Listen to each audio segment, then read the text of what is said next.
참예수님. 참예수님. 네, 반갑습니다. 이렇게 또 한 달 만에 뵙게 됐는데요. 오늘은 제 6과 거룩한 친인척 관계 만들기를 주제로 이렇게 교육이 시작됩니다. 그래서 사실은 혼인은 단지 신랑과 신부만의 일이라고 생각하시는 분들이 많아요. 근데 막상 이제 혼인하게 돼서 친척뿐만 아니라 인척 관계도 생기고 가족 관계가 이렇게 생겨나게 되면은 막상 두 부부 사이에는 아무런 문제가 없는데 부부 간의 갈등이라든지 친인척과의 문제들 때문에 혼인이 위기에 처하고 심지어는 이제 이혼하게 되는 경우들도 생겨요. 그래서 우리에게 다가오는 예비 부부들이 친척과 인척 관계 또 부부 간의 문제들을 이렇게 어떻게 해결해 나가고 이렇게 하는지에 따라서 이 혼인이 굉장히 중요한 역할 변수가 생기거든요. 혼인 관계에. 그래서 오늘은 특별히 친척 관계를 주제로 이렇게 이야기 나누게 됩니다. 그래서 저는 오늘 진행을 맡은 황필은 요셉 신부입니다. 네, 저는 신지 성당에 있는 고경신 대리사라고 합니다. 네, 안녕하세요. 저는 서기복자성당의 김수영 아네스입니다. 반갑습니다. 네, 저는 서기복자성당 김수영 아네스랑 같이 살고 있는 한춘영 라우렌슈라고 합니다. 네, 감사합니다. 박수 한번 부탁드립니다. 굉장히 어려운 거론해 주셨어요. 우선 우리가 늘상 이렇게 첫 번째 오신 부부에게 이렇게 질문하는 내용이죠.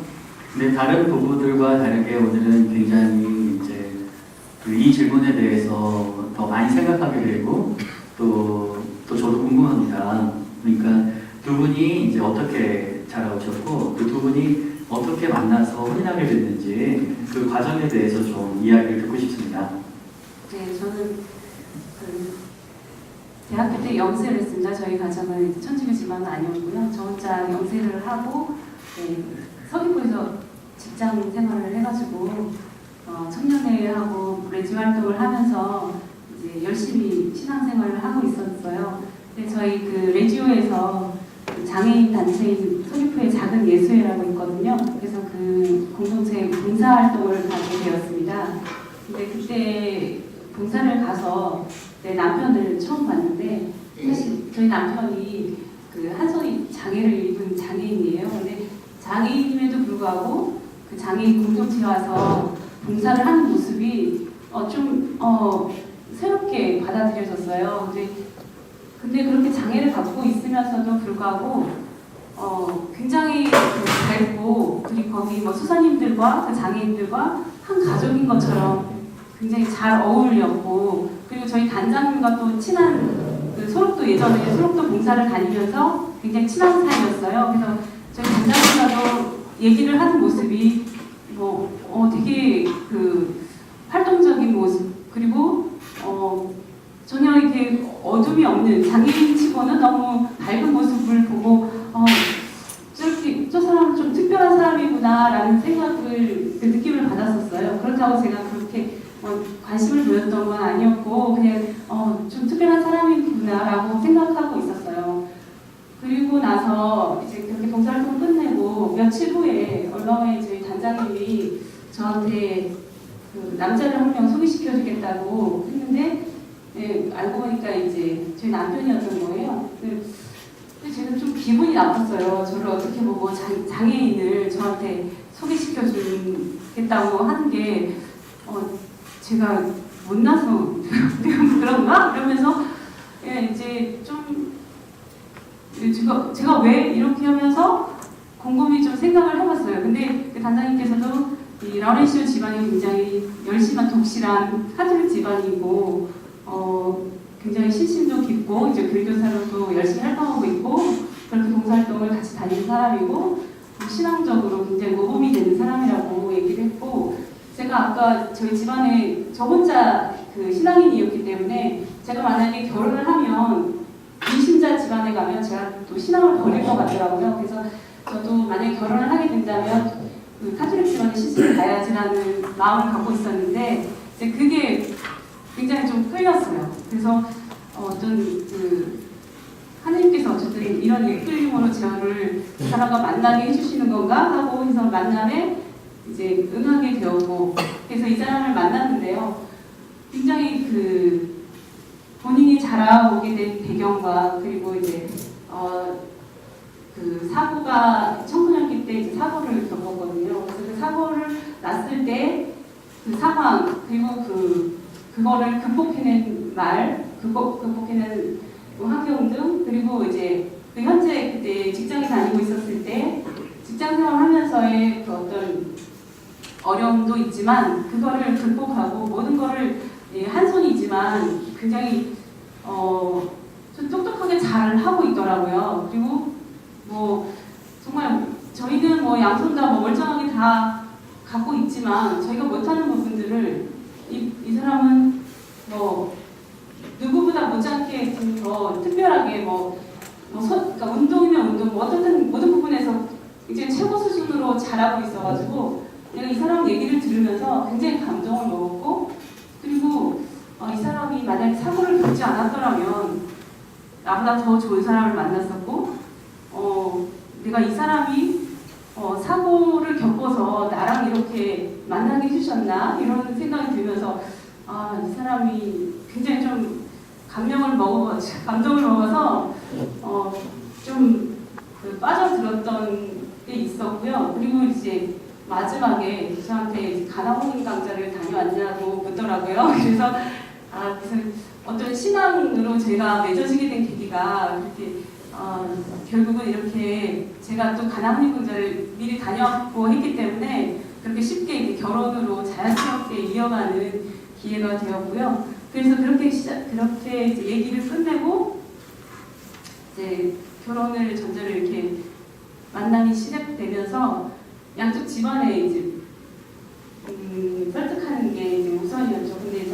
라우리슈 집안에서는 저를 이제 환영을 해주셨고 또 저는 이제 친정에다가 어떻게 얘기를 할까 이렇게 고민을 하다가 저희 그 어머니께서도 제가 그 성당에 다니는 것에 대해서 크게 나빠하진 않으셨거든요. 그리고 제가 결혼을 하게 되면 천주교 집안에 결혼을 할 거고 성당에서 결혼한다는 얘기를 전에도 했었고 했기 때문에 제가 이제 결혼할 남자가 생겼다고 이제 전화로 제가 집이 친정이 구자역이에요. 그래서 서귀포에서 자꾸 친정에 가지 못할 때 먼저 전화를 말씀드렸더니 그래 결혼할 사람 있으면 데려와라 이랬는데 근데 저기 한 가지 뭐 이랬더니 어머니가 선뜻 뭔가 좀 뭐 장애가 있나 이런 생각을 하면서 그래 뭐 한쪽 손이라도 없냐 이렇게 그러셨어요. 네 그래서 손이 없다고 했더니 어머니 깜짝 놀라셔가지고 그래서 일단은 이렇게 데려와 보라고 해가지고 정해진 날짜에 이제 같이 갔는데요.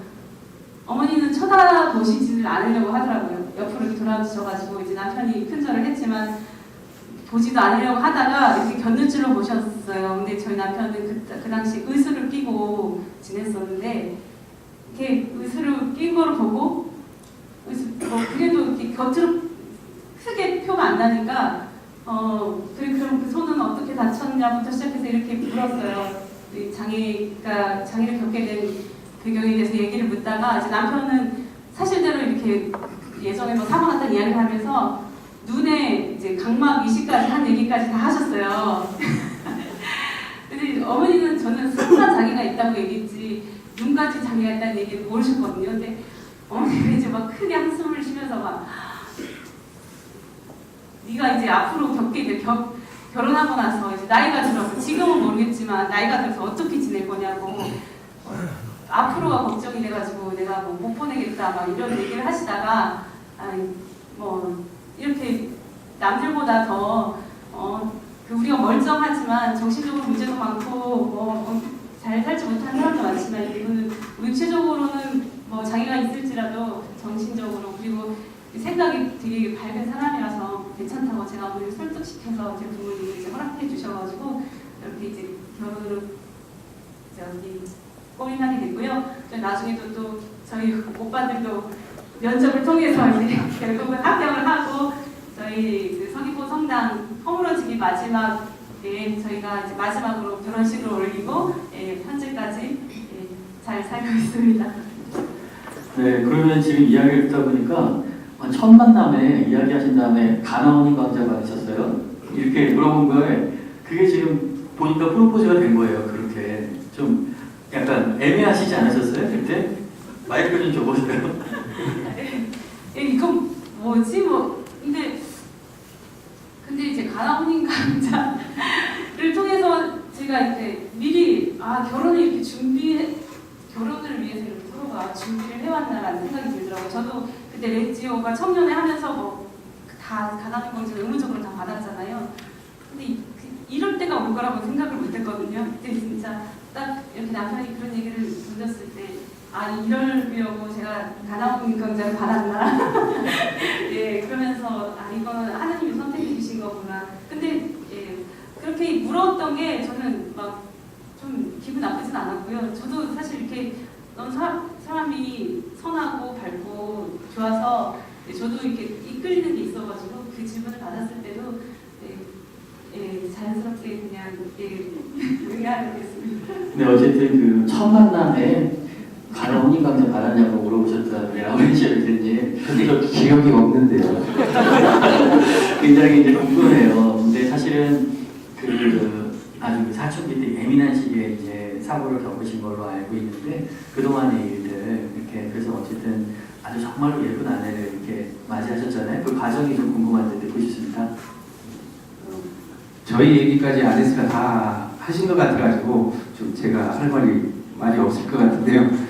저 같은 경우는 이제 부모님께서 이제 모태신앙으로 저를 이제 낳아주셨습니다. 그래가지고 어머니 아버지가 성당을 그렇게 열심히 하셨고 저는 그래가지고 초등학교 3학년 때 첫 영성 제한 때 하나님께 비는 기도는 꼭 들어주신다는 그 믿음을 가지고 신학교 가서 신부님 되는 게 꿈이었어요. 그래가지고 열심히 신앙생활을 하면서 학교에서 뭐 설문조사해도 남들이 뭐라고 해도 신부님하고 자신 있게 썼거든요. 그래가지고 한평생을 다 바쳐서 당신을 위해서 살겠습니다라고 했는데 중학교 1학년 때 그 학교에서 그 과학경연대회라고 그 준비를 하다가 학교에서 또 화학 실험하다가 이제 그 화약을 만들었는데 폭약이 됐어요. 그래가지고 왼손으로 잡았는데 손은 날아가고 가슴, 얼굴, 눈 이제 내 몸의 3분의 2가 남의 피고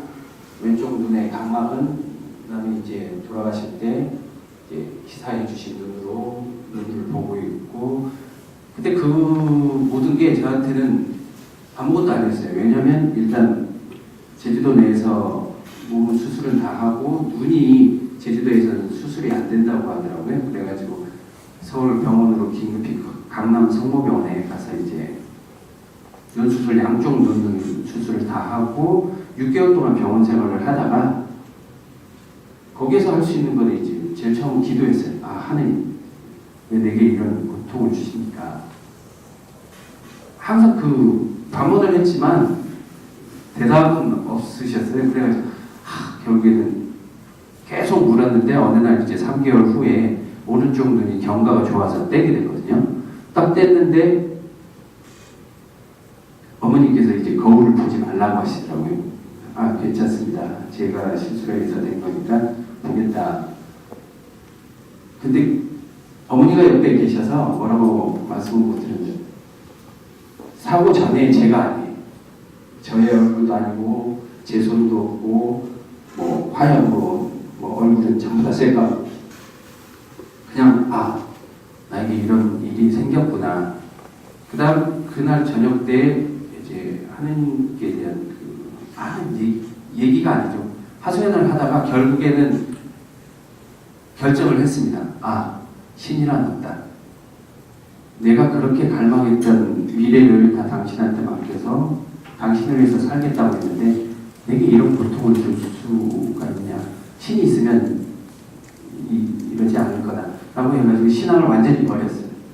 그 책같이 앞장을 볼 때는 앞장이지만 한 장을 넘기면 뒷장이 됐듯이 신앙도 인간이기 때문에 그런지 몰라도 신은 있다라고 해가지고 열심히 믿었는데 신은 없다라고 하니까 그냥 다음날부터 아무것도 없는 이제 뭐하지 이런 생각으로 병원 생활을 하고 있었습니다. 근데 어느 날인가 이제 경과가 좋아서 안과를 이제 병동에서 왔다 갔다 하는데 저 반대편에서 이제 휠체어 타고 오시는 분이 계셨어요. 근데 가까이에서 보니까 그분은 저는 중학교 1학년이라서 나이가 어렸는데 그분은 그 당시에 저만큼 나이 드신 분인데 가스 폭발로 해가지고 다치신 분이죠. 보니까 저는 한 손은 넘지만 그분은 그 나이 때 양쪽 팔이 다 잘려서 날아갔고 가슴, 얼굴, 눈 폭파 사고도 비슷하거든요. 그렇게 해서 그분을 딱 마주치게 된 거죠. 안타깝게. 그런데 그 한순간에 그 모든 게 신은 없다, 뭐 하나님 없다라고 했는데 그냥 가슴이 탁 막히면서 아 하느님 딱 한마디 나오고요. 그다음 제게 이렇게 숨을 쉴 수 있는 생명을 주신 것만으로도 당신의 축복입니다. 이게 딱 가슴을 치고 머리를 통과하는 순간에 그다음 모든 게 좋아 보이는 거예요. 저분에 비하면 나는 나이가 어리고 저분에 비하면 나는 양손 중에 앞으로 사용할 수 있는 한 손이 있고 양쪽 눈 중에 한쪽 눈이 성함. 이 모든 걸 생각하니까 너무나 감사하고요.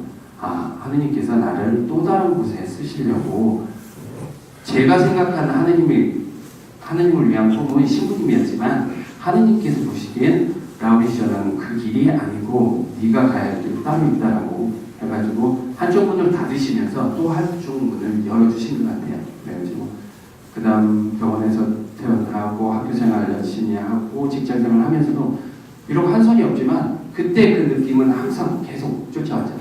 남들이 손이 없네, 아, 장애인이네 하지만 아, 나보다 못한 사람은 더 많이 있고 그나마 난 한 손이 없어도 똑같이 나 기존에 양손이 있었던 한 주님이야 라우리셔. 그래가지고 더 열심히 생활하게 됐고 또 뭐 봉사활동 특히 소록도 같은데 이제 한 10수년 더 계속 왔다 갔다 하면서 거기에 가서 그 서버 만들어지는 그 환우들이 서로한테 희생하고 봉사하고 서로 배려하는 그 자체를 보면 소록도 갔을 때 그 봉사 활동이 아니고 소록도에 가서 치유를 받고 오는 그 느낌 때문에 봉사 활동에 열심히 하게 됐고요. 그 다음에 이제 서귀포에 있으면서 작은 예수의 집이라든지 뭐 노인 시설이라든지 혼자 시간 날 때마다 갔거든요. 근데 그 와중에 그 소록도 같이 왔다 갔다 했던 그 선배가 왔었는데 아내랑 같이 왔었다고 하더라고요. 근데 나중에 알았죠. 근데 거기서 막 얘기하면서 해서 이제 어느 날 이제 그 선배가 결혼을 하겠다고 하니까 말도 안 된다. 남자가 없는데 발가락에 때같이 보는 여자가 무슨 결혼을 하느냐. 결혼식 다 뒤엎는다. 그래가지고 막 했더니 자기는 이제 신혼여행 갔다 와서 소개시켜주겠다고 한 게 아네스를 만나게 된 그 자리가 됐죠. 그래가지고 이렇게 결혼을 하게 됐습니다. 처음에 아니스 장인이 만났을 때 제가 알기로 그냥 보자마자 한 4시간을 같이 이야기를 막 하셨다고 하거든요. 근데 아마 그런 것은 처음에 만났을 때 마음에 드셨기 때문이죠. 그러니까 막 말씀하신 거잖아요. 저 같은 경우는 원래 꿈이 신부님이었다가 신부님이 안 돼서 사고가 나서 그 다음은 항상 그 꿈을 쫓다 보니까 이제 그 다음 수도회를 준비하면서 또 이제 열심히 또 돌아다니다가 형님이 계셨는데 형님이 이제 저는 막내인데 미안하지만 부모님을 좀 모셔다오 하면서 이제 그래서 이제 다른 사업을 하느라고 부모님 못 모실 것 같다라고 하니까 고민을 하다가요. 아, 이 또한 이제 하나님께서 다른 길로 인도해 주시지 않나라고 해가지고 결혼을 생각한 게 아주 늦었거든요. 29살에 인생에 있어서 결혼이라는 단어가 들어왔는데 쉽지가 않더라고요. 그런 결혼. 저는 자신 있다고 했지만 사회적으로 볼 때나 다른 가정에서 볼 때 왜 하필 장애인을 데려오냐 뭐 안 했어요. 그 얘기죠. 그런 걱정이 많았었습니다. 그렇지만 자신이 있었지만 사회에서 보는 눈과 제가 생각하는 사회랑 뜨졌기 때문에 결혼을 내 인생에 결혼은 없었나라고 했는데 그 아네스를 소개시켜주면서 첫날 이런 첫 만남 자리에 그냥 저의 얘기를 4시간 동안 했죠. 전 손 하나를 중학교 때 다쳤고 뭐 이러이러해서 부모님도 모셔야 되고 신앙은 어떻게 하물며 또 외상값까지 얘기를 했거든요. 외상값이 그때 총각이었는데 한 2,500만 원이 있다. 근데 그거는 뭐 군대도 없고 뭐 사회생활도 일찍 시작하다 보니까 이것저것 도장도 잘못 누르고 뭐 많이 사주고 하다 보니 이런데 그래도 나를 선택해주는 여자한테는 충성해서 영원히 충성하겠다라고 하면서 이제 아니스한테 4시간 동안은 저 얘기만 하고 이런 남자인데 선택해 주실 거면 연락을 안 하고 해서 젊은 나이에 빚이 그렇게 있고 장애까지 있고 그러면서 대뜸 가나 혼인감자는 받았냐고 물어보고 다른 분들한테는 질문하지 않았지만 특별히 묻고 싶어요. 그렇게 해서 아까 충성을 다하겠다고 했는데 정말 그 충성하시면서 어떻게 살아가면서 사셨는지 간단하게 말씀해 주시면 좋겠습니다. 네, 그 사실 처음 만났을 때부터 그 라우렌 씨는 굉장히 가정 교육이 잘 되겠다는 느낌을 받았어요. 부모님, 그러니까 그 기본 인성이 저 사람은 그냥 신뢰가 갈 만하다라는 느낌으로 제가 이 사람을 뭐 여러 가지 외적인 거나 뭐 불지나 이런 거 있었지만 기본 그 인성이나 어떤 그런 동목 자체가 이렇게 갖춰진 사람이구나. 저번에 부모님은 굉장히 훌륭하신 분이구나. 이런 거를 느꼈기 때문에 제가 이 사람을 선택했고 그래서 이제 결혼을 해서 막상 이렇게 살아보니까 굉장히 생각대로 기본을 굉장히 잘 지키고 또 부모님께서 두 분이 이렇게 모범으로 사셨기 때문에 라우렌 씨도 결혼하면서 그 부모님의 그 생활 방식을 그대로 같이 이렇게 따라 하시더라고요. 부모님께서도 서로가 존칭어를 쓰시더라고요. 서로가 부모 그 경어를 쓰셨는데 남편도 결혼하니까 바로 저한테 경어를 쓰고 서로 존중해주고 그래서 제가 하는 일에 간섭하거나 뭐 이렇게 터치하지 않고 이렇게 그래 당신 하는 일은 뭐 당신이 알아서 하고 뭐 내가 도와줄 수 있는 부분 도와줄게 이렇게 그런 신뢰를 바탕으로 제가 하는 일을 믿고 따라줬기 때문에 제가 이렇게 잘 그 가정을 이끌어갈 수 있었고요. 그래서 이제 저희가 이렇게 아이도 4명을 낳아가지고 다복하게 잘 살고 있습니다. 네, 라우렌 씨 회장님 약속 잘 지키셨는지 어땠는지 좀 듣고 싶은데요. 예, 아까 얘기를 했지만 그 일주일 후에 연락이 왔습니다. 아니스한테서 그런 남자지만 만나볼게요라고 하는 그 말을 허락을 받은 후부터는 쉽게 얘기해서 6월달에 만나서 11월달에 결혼했습니다. 나를 선택해주는 여자한테 충성을 할 것이고 그 여자 집에 가족을 우선적으로 챙길 거고 그렇게 약속을 한 의미를 지금까지 열심히 지켜서 구정이라든지 추석 때 지금까지 결혼해서 한 20년 차 되고 있지만 한 번도 안 빠지고 1박 2일을 처갓집에서 보내고요. 그다음에 이제 제가 넷째까지 낳은 아내를 위해서 서로가 이제 직장 생활을 합니다. 근데 이제 가정 때문에 아네스가 이제 직장 동료라든지 친구들이라든지 이런 시간을 가정 때문에 못 나간다 그런 얘기를 안 듣도록 이제 아네스가 모임이 있다 그러면 저는 이제 문을 잠급니다. 문을 잠가서 12시 이전에 절대 못 들어오게 잠가버려요. 남자들은 뭐 어쩌다가 친구들 만나서 술도 먹고 뭐 당구도 치고 하면서 친구들 얘기하면서 늦게 들어오면 가능하고 뭐 여자로서 엄마로서 해가지고 애가 넷이라서 집에 일찍 들어와야 되고 애들을 챙겨야 되고 하는 그런 게 남편도 그 충분히 챙길 수 있고 하니까 당신 모임이 있거나 무슨 뭐 친구들 약속이 있을 때는 절대 12시 전에 못 들어오게 문을 잠그거든요. 그래가지고 아네스 친구들한테 많은 언성을 들었습니다. 자기는 들어가야 되는데 아네스가 못 들어간다고 제발 문 열어주라고 해가지고 이렇게 열심히 처갓집에 충성하고. 네, 어쨌든 아니스 자매님은 한번 놀러 나가면 12시 전에는 안 들어오는 분이군요. 근데 어쨌든 두 분이 만나서 혼인하는 것과 관련해서 혼인하게 된 것과 관련해서 사실은 두 분은 당신들의 고민이나 선택이었을지 모르지만 그 고민하는 그 순간들 그 시간에 성령께서 함께 하셨던 것이 분명합니다. 그리고 사랑을 이끌어 주신 것이 그리고 이렇게 자동차도 그러죠. 이게 바깥에 외장에 기스가 있고 뭐 이렇게 좀 차가 찌그러지고 했을 때 자동차 계약을 맺으면 컴플레인이 없습니다. 확인한 것이기 때문에.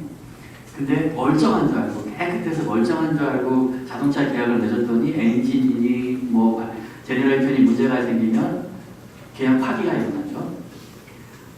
그러니까 외형에 장애가 있어서 결혼해서 이혼하는 경우는 제가 거의 못 본 것 같아요. 근데 멀쩡한 줄 알고 혼인했는데 그 마음의 장애가 있어가지고 이혼하게 되는 경우가 대부분이죠.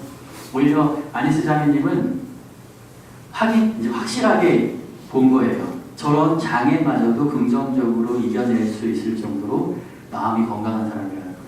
이거 정말 현명하신 분이죠.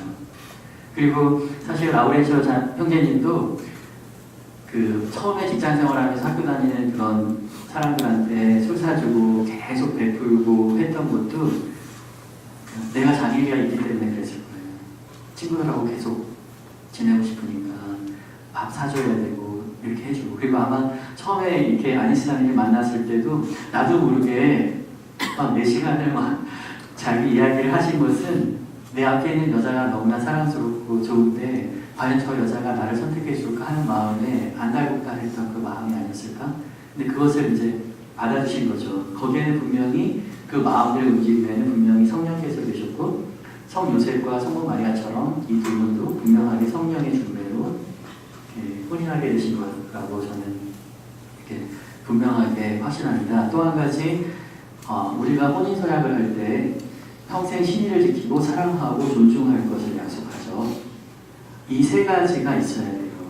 근데 이 두 분한테는 그 사랑뿐만 아니라 존중이 있었어요. 저는 그렇게 생각해요. 존중이 빠진 내 아내나 내 남편에게 함부로 하는 사랑은 싸구려라고요. 하지만 그 사랑에 존중이 포함된 것은 튼튼하고 명품입니다. 오래갑니다. 그래서 이 두 분이 보여주신 사랑에서 우리가 굉장히 많은 것을 얻을 수 있었고, 또한 이번 육과와 관련해서 아니스 자매님이 라우렌시오 형제님을 받아준 것이 아니라 아니스 자매님의 어머니가 그리고 그 오빠들이 받아줬어요. 말하자면 가족에서. 그리고 라우렌시오 형제님도 그 가족에게 늘 가서 함께하면서 고마움을 표현하고 함께했어요. 그러니까 정말 혼인이라는 것은 한 두 사람만의 일이 아니라 한 가족의 일이라는 것, 가족이 받아안고 가족이 함께 사는 일이라는 것을 다시 한번 두 분에게서 배우는 것 같아요. 그래서 많은 예비부부들이 이 두 분의 사랑 이야기를 들으면서 우리도 할 수 있다, 우리도 혼인할 수 있고 행복하게 살 수 있다는 희망을 가졌으면 좋겠다는 생각을 갖게 됩니다. 저희가 뭐 육과까지 하면서 많은 부부들이 나와서 이렇게 얘기를 했지만 그분들도 다 그런 모습들인 것 같아요. 극과에 정말 보이기만 해도 현존으로서 이렇게 더 얘기를 하지 않아도 되는 이 두 분이 좀 그러신 것 같아요.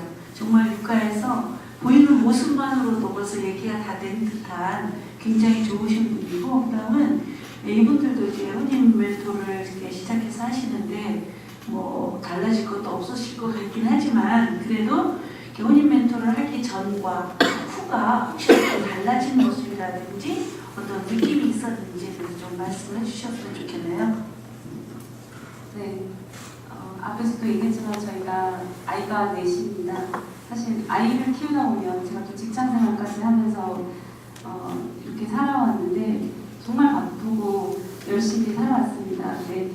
그리고 남편도 서로 각자의 집에서 열심히 살아왔지만 이런 육아와 그런 활동에 치우치다 보니까 사실 부부만의 시간은 없었습니다. 그렇게 제가 혼인 멘토 교육을 받으면서 세상 저희 부부만의 오롯한 시간은 없었구나라는 생각이 들면서 굉장히 이제 그 혼인에 대해서 제가 새로 처음부터의 어떤 시작하게 된 거를 돌아보면서 이건 정말 성령의 부르심이었고 지금 저희가 이렇게 여기까지 아이 넷을 낳고 가정을 이렇게 꾸리게 된 건 정말 하나님의 계획이었구나, 계획대로 여기까지 왔구나. 이거는 그냥 가정을 이루어서 이룬 게 아니라 성령의 이끄심이 아니었으면 제가 여기까지 오지 않았구나라는 생각을 다시 한번 느끼게 되었고요. 그리고 저희가 그 작년에 1기 혼인 멘토 양성 교육을 끝내면서 마지막에 이제 수녀님께서 부부끼리 이제 버킷리스트를 작성해보라고 얘기를 했었거든요. 근데 저는 그렇게 아주 소박한 걸 썼습니다. 저희 부부만 단둘이서 이렇게 어디 여행이나 어디를 가본 적이 없어요. 이렇게 단체로는 갔지만. 그래서 부부끼리 손잡고 한라산 오르기 이거였습니다.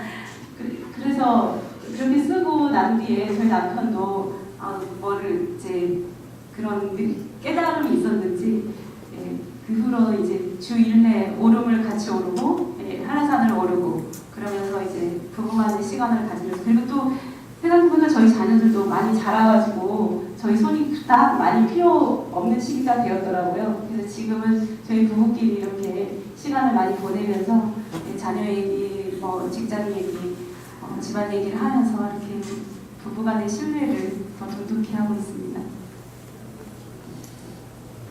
네, 저도 이제 아네스랑 이제 혼인 멘토 교육을 받으면서 실제 무슨 교육이건 간에 각자 따로 받으면 일단 저희 가족한테는 이익입니다. 근데 같이 받는 순간에 이제 자녀네, 지금은 그나마 작년에 비해서 올해는 고3, 고1, 중2, 초5 R 딸입니다.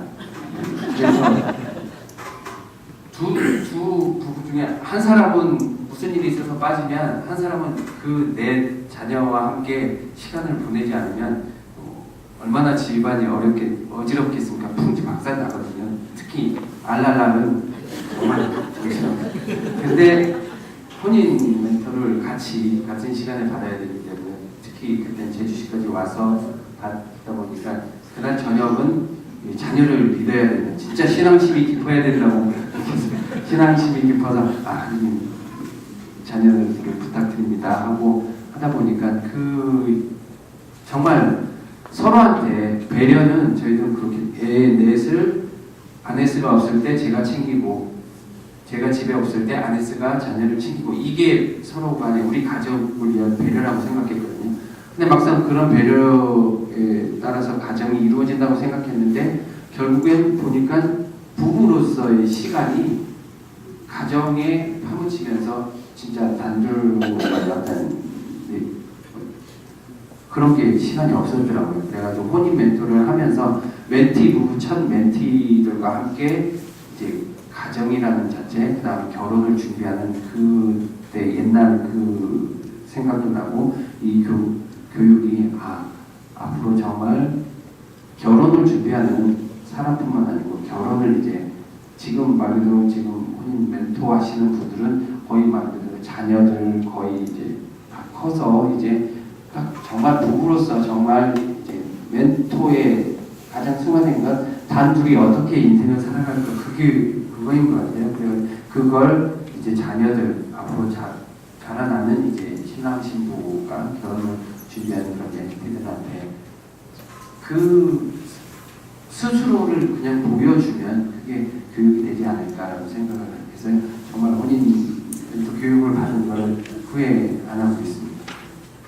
네, 잘 나누셨어요. 특별히 자녀분들이 워낙 이렇게 바쁘시게 이렇게 활동하시게 직장 생활 두 분 다 하시는 거 알고 특별히 이렇게 아빠 엄마한테 뭐 요구한 적이 없대요. 근데 이제 큰 아들이 오늘 고3인데 학교 무슨 행사가 있는데 부모님이 오시는 거라서 하필이면 오늘 꼭 와달라고 이렇게 부탁을 했대요. 근데 이제 오후에 저희가 미리 만나서 리허설이나 준비를 해야 되기 때문에 들어주지 못한 거예요. 그래서 약간 굉장히 마음 아파졌지만 우리 자녀들뿐만 아니라 앞으로의 미래의 어떤 가정들을 생각하시면서 이렇게 와주셨다고 하시더라고요. 그래서 다시 한번 감사드리고요. 이제 그 친인척과의 관계가 당장은 혼인한 예비부부들한테 큰 문제로 다가옵니다. 그들 사이에 특별히 성인이 돼서 관계 맺는 데는 중요한 것이 이제 뭐 돈 문제나 유산 문제 같은 것들이거든요. 사실 그런 것들 때문에 친인척과 관계 맺고 하는데 굉장히 어려움이 많거든요. 그래서 그 부분에 대해서 분명하게 우리가 가르침을 줘야 되는데 지금 우리 그 라우렌시오 형제님 가정은 이렇게 보니까 대단하셨던 가정이었던 것 같아요.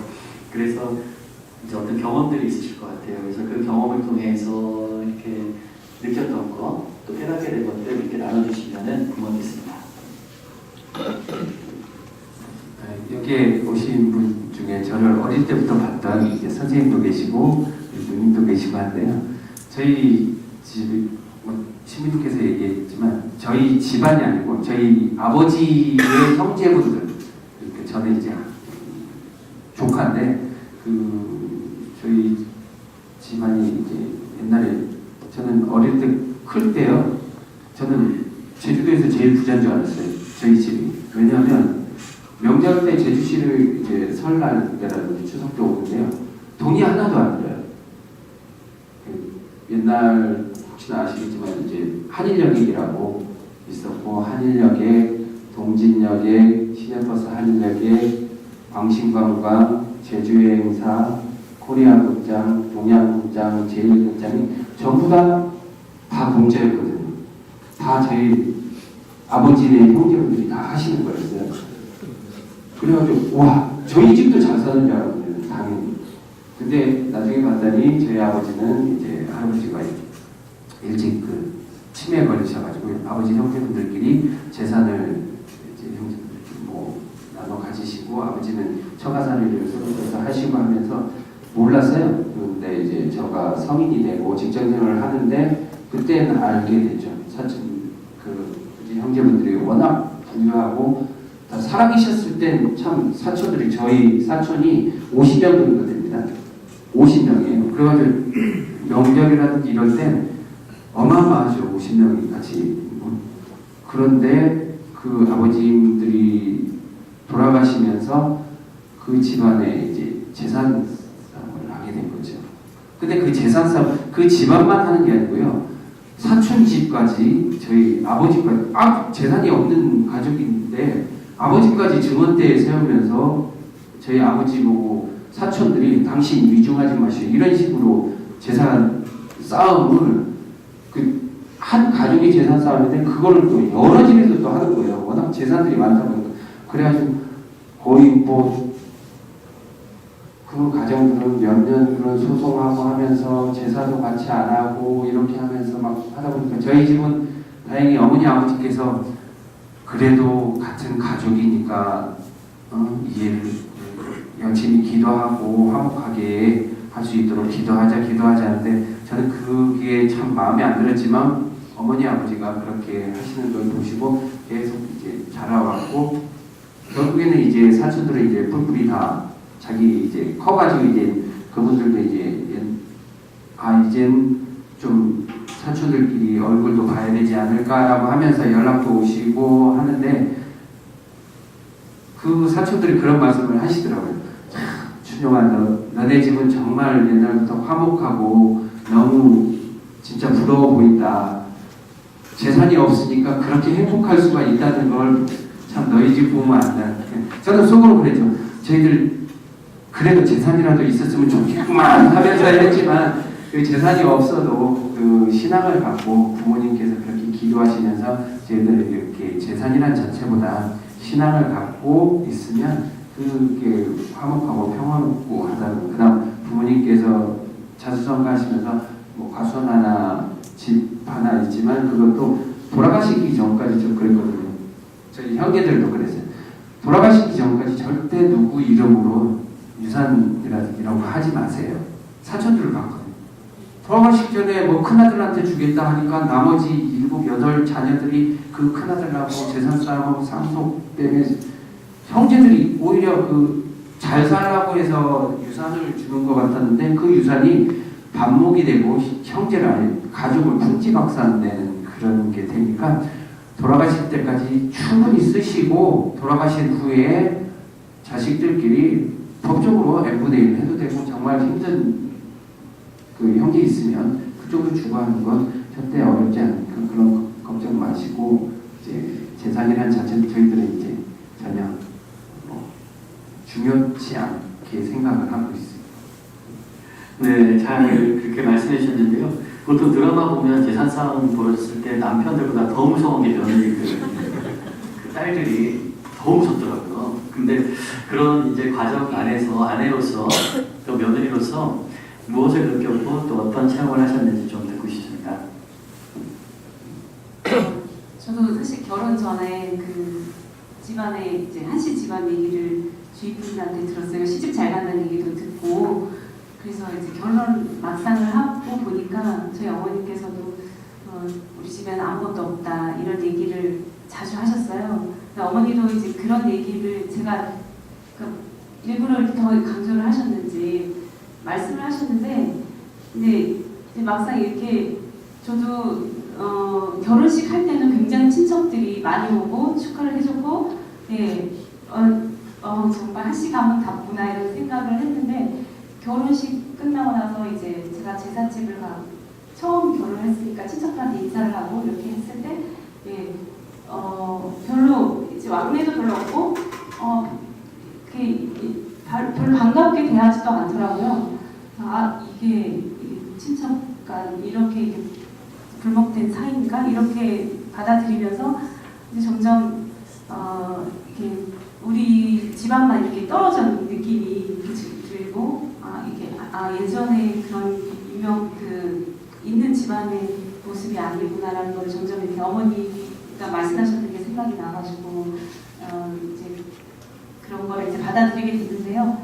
근데 사실 저도 그런 것들을 아버님도 예전 얘기를 막 자꾸 하시고 재산 얘기를 많이 하시고 그런 걸 들었기 때문에 그 재산 욕심이 없었어요. 그냥 그냥 그 있는 사실을 잘 받아들였고 그렇게 지냈는데요.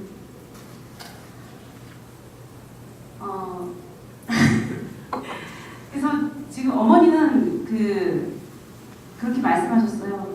지금 있는 집, 과수원 그런 거는 딱 그게 있지만 우리가 쓰다가 남으면 그 사회에 환원시킬 수도 있다. 그거에 미련 버리라고 이렇게 말씀을 하셔가지고 저희도 그때 이렇게 다짐을 했어요. 그 부모에 대한 재산을 갖고 욕심을 부리지 않고 항상 지금이나 이제 남편이랑 생각 똑같거든요. 그래서 아직도 부모님 이름으로 이제 그렇게 다 재산이 남아 있고 저희도 남아 있으면 뭐 저희가 받을 수도 있는 거지만 그래서 저희가 그냥 갖고 있는 걸 자식들한테 뭐 물려줄 것도 없고 저희가 어떤 저희 스스로 개척하고 이렇게 쓰고 이렇게 살고 있습니다.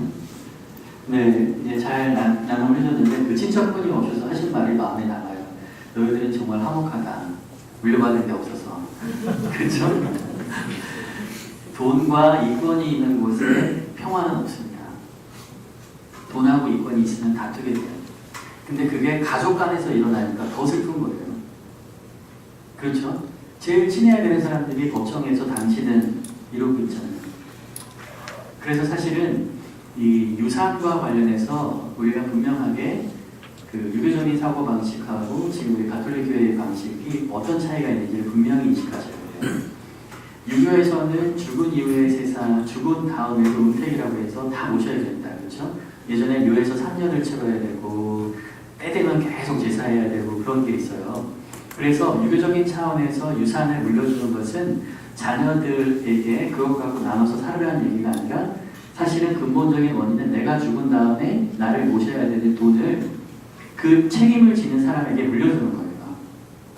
그러니까 내가 죽은 다음에 묘를 써야 되고 제사를 지내고 거기서 머물고 해야 되는 그 모든 책임을 지는 장남이 내가 이걸 줄 테니까 내가 죽은 다음에 굶어 죽지 않게 네가 잘 해달라.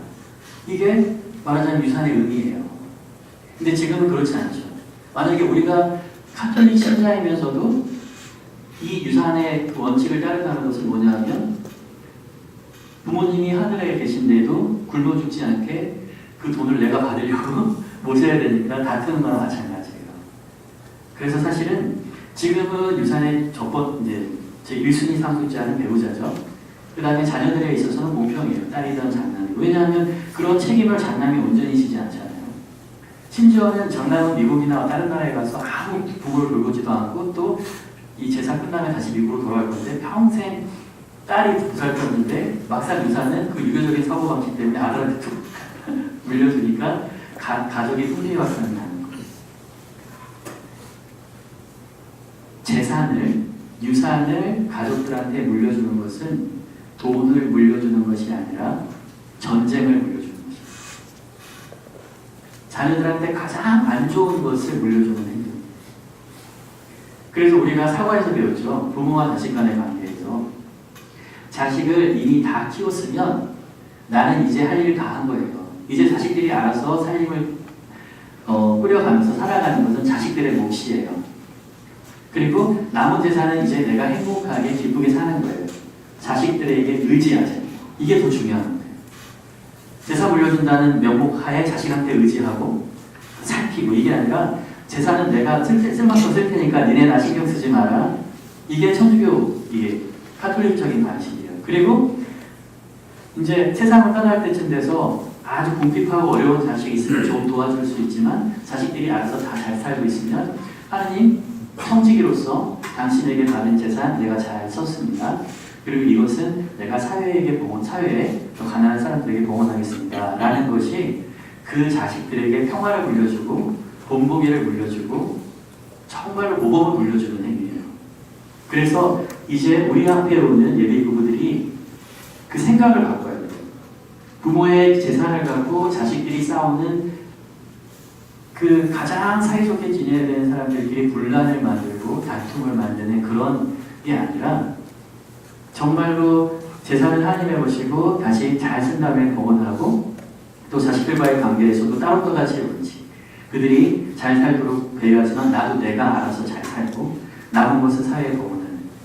이렇게 우리도 살아가고 자녀들에게도 이렇게 가르칠 때 자녀들이 싸우지 않고 행복하게 살아갑니다. 여러분, 이권과 돈을 자녀들에게 물려주면 그것은 전쟁을 물려주는 것과 마찬가지예요. 그래서 분명하게 이 두 부부의 그 삶에서 우리 육가에서 아주 중요한 원칙이 드러났어요. 그래서 분명하게 우리가 먼저 그것을 살고 또 우리 앞에 오는 그 예비 부부들이 이 원칙을 잘 지켜서 행복하게, 정말로 원망하거나 미워하지 않고 행복하게 살 수 있도록 도와주시는 것이 여러분이 해야 될 일이 아닐까 싶습니다. 네, 그 친인척 관계에서는 참 지혜롭게 여러 가지를 이제 배웠지만 가끔 이제 얘기할 때 그런 얘기를 하더라고요. 가까운 사람일수록 싸울 때 옷을 벗고 싸우는 거다. 이웃과 살 때는 내가 완전 다 옷을 다 입고 싸웠지만 친척은 거기에 옷을 하나 더 벗고 자녀들은 또 하나 더 벗고 부부는 다 벗고 싸우는 거다. 그래서 싸웠을 때 상처가 가장 피부에 남는다는 거예요. 그래서 친척은 그렇게 했지만 이제 시어머니하고 이제 되게 말하는 부부간의 갈등이 참 많았을 텐데 친척은 이렇게 지혜롭게 넘겼지만 정말 가정에서 부부간의 갈등이라든지 상처라든지 이런 것들이 없었을지 궁금해지기도 하네요. 어떻게 하셨어요? 네, 저는 결혼해서 이제 시댁에 살았습니다. 아까 이제 어머니를 모시고 살아야 된다는 얘기를 듣고 시댁에서 같이 살았는데요. 저는 그 어른들을 모시는 거에 자신이 있다고 생각을 했습니다. 그래서 그 시집에서 생활을 시작했을 때 저희 아버님께서 저를 부르셔서 너는 어머니가 2명이 있다 이렇게 말씀하셨어요. 깜짝 놀랐는데 예, 저희 그 이모님이 계십니다. 어머니의 동생이신데요. 소년에 가셨다가 돌아오신 분인데 어머니가 같이 이제 데리고 살았습니다. 그래서 2층에서 이렇게 지냈는데요. 저희는 어머니하고 이모님, 그래서 시어머님이 2명인 환경에서 제가 이제 시댁 생활을 했는데요. 어머님은 정말 좋으신 분이세요. 정말 자비하시고 그 성모님처럼 굉장히 따뜻하시고 지혜로우신 분이셨는데 그 이모님은 그에 반해서 굉장히 깐깐하시고 완벽하시고 그래서 제가 그 부엌에서 무슨 일을 하더라도 어머님은 이렇게 예쁘게 봐주시고 아니면 이렇게 그냥 넘어가 주시는 것도 이모님은 그 용납을 안 하셔서 항상 지적하시고 고칠 때까지 계속 같은 얘기로 이제 저를 훈계하시고 막 하셨는데 그 사이에서 제가 어머님한테는 크게 갈등은 없었지만 이모님한테서 받는 상처가 좀 많았습니다, 사실. 그래서 이제 그거를 남편한테 막 얘기를 많이 했었죠. 근데 남편도 이제 들어도 뭐 어떻게 합니까? 그걸 뭐 이제 우리가 밖에서 나가서 뭐 독립해서 나갈 수도 없고 이 환경에서 이렇게 지내니까 남편도 중간에서 굉장히 힘들었을 텐데도 어쨌든 그렇게 이렇게 하면서도 얘기를 하면서 제가 스스로 그런 것 이모님이 하시는 말씀이 굉장히 옳았던 거예요. 그리고 이모님이 정리하신 모습은 정말 완벽하고 지금 저렇게 살림살이 저렇게 해야 돼 이렇게 느낌이 들 정도로 그렇게 잘 하셨기 때문에 제가 더 이상 이렇게 그 말을 듣고 뭐 이렇게 딴지 걸거나 이렇게 할 수가 없었어요. 그래서 그런 것 그렇게 자꾸 지적받고 항상 제가 지금은 그렇게 되더라고요. 뒤돌아봐서 이모님이 잔소리할 만한 그런 게 나오나 안 나오나 이렇게 물기 뭐 닦고 뭐 이렇게 되더라고요. 근데 지금은 제가 이모님이랑 같이 저희가 독립해서 나왔거든요. 분가해서 따로 살고 있지만 그런 이모님이 가르쳐 주신 그런 게 많이 살림에 도움이 되고요. 또 저희 어머님께서는 굉장히 아까 성모님 같은 분이라고 해드렸는데 굉장히 어쨌든 저희 라루시오를 그리고 저희 형제 남편의 형제들을 굉장히 지혜롭게 잘 길러주셨는데 저희 자녀를 또한 4명을 낳았는데 어머님이 다 키워주셨어요.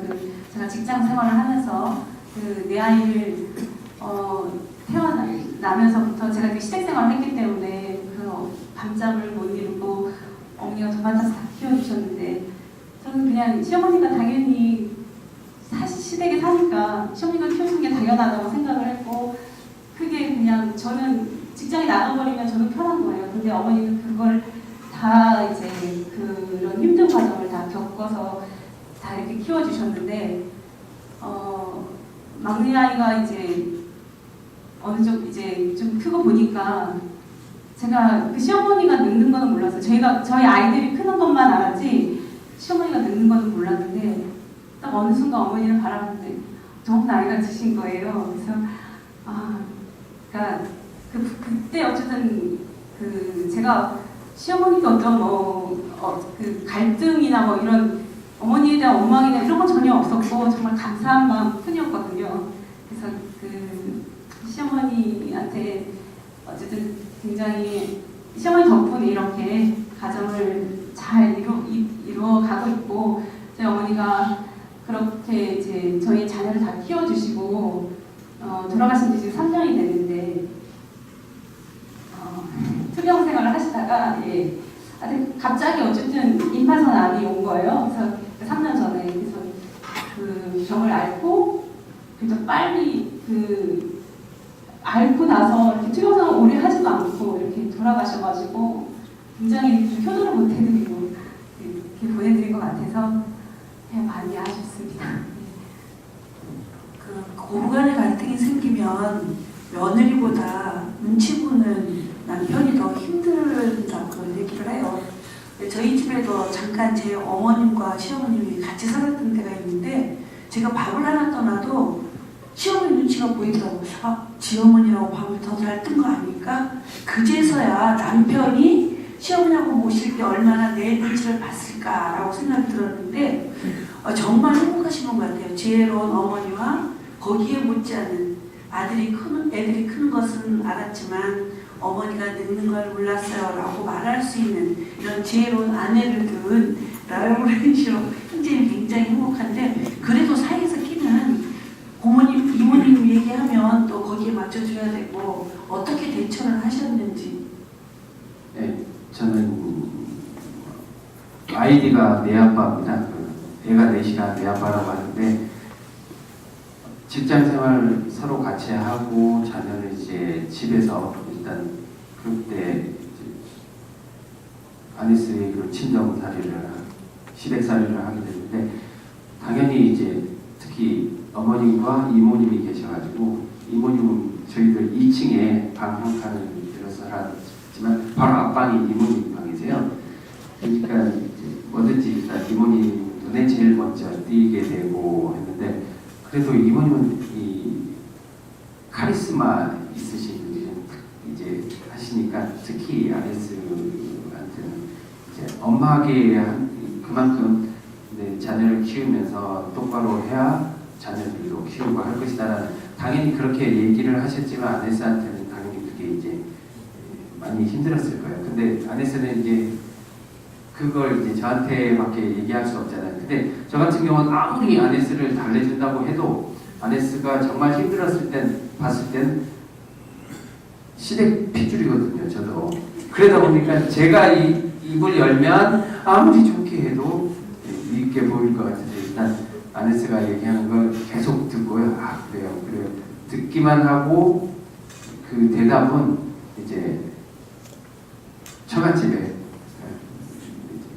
충성하는 게 내가 살 길이다 해가지고 아네스가 이제 애 키우고 그다음 간호사 선교대 하면서 이제 처갓집에서 이제 연락을 오다 우리 동네 뭐 어느 삼촌 뭐 촌에는 그러잖아요. 누구 돌아가셨다 하면 방상들이라든지 다 하는데 처갓집이 이제 구좌읍 한동입니다. 서귀포에서는 가장 먼 데거든요.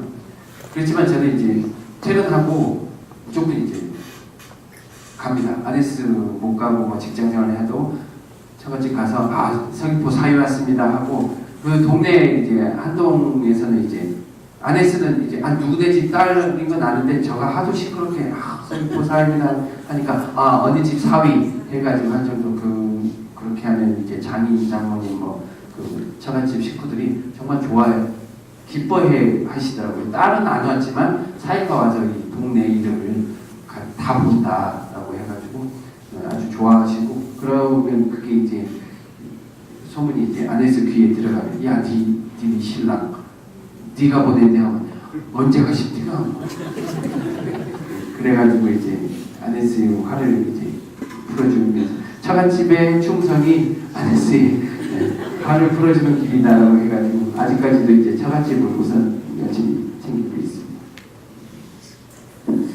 들어서 뭐 벌써 정리들을 다 하시겠지만 친인척과 또 고부간의 갈등 이런 여러 가지 부부 외 주변의 사람들의 생기는 어떤 문제들은 이렇게 정리가 되면 좋을 것 같아요. 아내는 시집에 잘하고 남편은 처갓집에 잘하는 것이 문제를 발생시키지 않을 것 같아요.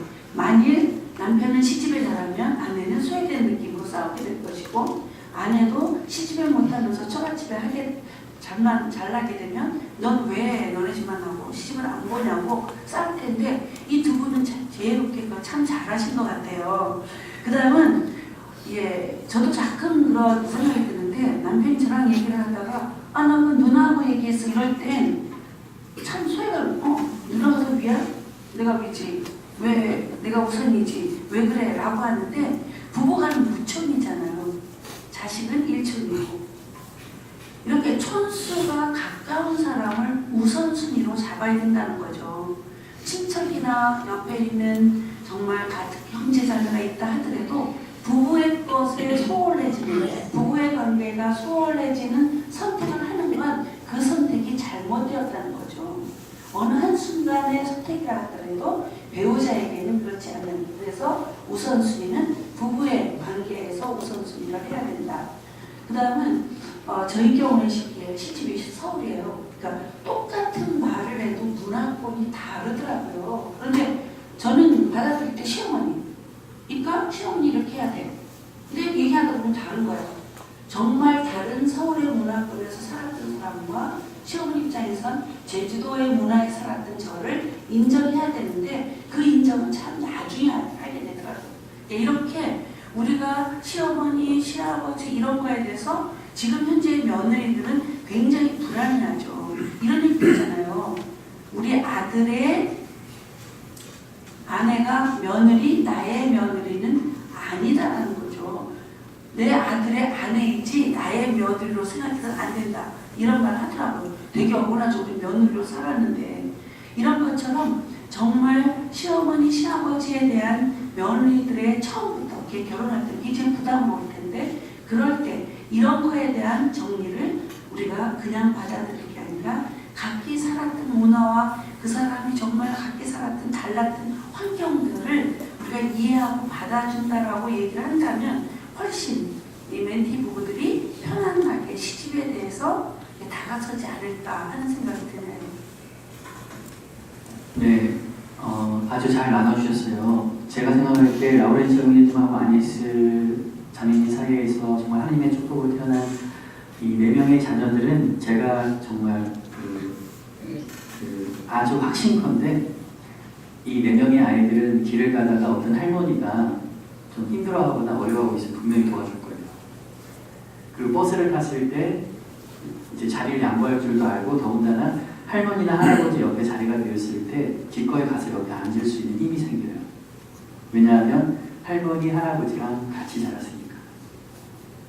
사실 지금 우리 아이들에게서는 가족이라는 그 태도가 갖고 있는 이름들, 할머니, 할아버지, 아빠, 엄마, 누나, 동생, 이모, 고모, 이런 말들을 하나하나 잃어가고 있어요. 어떤 아이들은 할머니, 할아버지라는 말은 경험해보지 못한 아이들도 있어요. 왜냐하면 할머니, 할아버지를 만나본 적이 없기 때문에. 그런 아이들은 길에서 어떤 할머니나 할아버지가 어려움에 처했을 때 그냥 지나쳐요. 그리고 할머니, 할아버지가 저쪽에 앉아있고 자리가 비어있어도 가서 앉으려고 하잖아요. 낯설으니까. 그리고 어떤 아이들은 엄마, 아빠라는 이름도 낯설어요. 더군다나 오빠, 동생, 형 이런 말들이 자기에게는 없는 말이에요. 그냥 가족이 없었으니까. 그래서 사실 가족 안에서, 일가 친척 안에서 그분들하고 관계 맺으면서 자란 아이들은 이제 다음 과로 넘어갔을 때 사회성이 좋아집니다. 다양한 사람들을 이해하고 관계를 확장시킬 줄 알아요. 근데 그런 관계가 전혀 없이 자란 아이들은 그런 것을 어떻게 해야 될지 몰라요. 저희 부모님 집 보면은 굉장히 현명하셨던 것 같아요. 할머니나 이렇게 분들한테 용돈 드리거나 뭐 선물 드릴 때 저한테 시켜요. 이거 할머니 갖다 드려라 이렇게. 그게 뭐예요? 잘 보고 배우라는 거예요.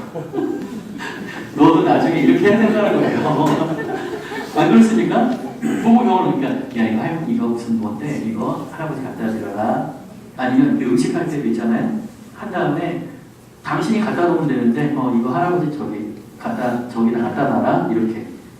그러니까 사실은 그렇게 가족 안에서 아이들이 사람들과 관계 맺고 하는 것을 배우는 것이죠. 다행히 우리 그 4명의 아이들은 할머니, 할아버지, 뭐 오빠, 동생, 형들이 다 있었어요.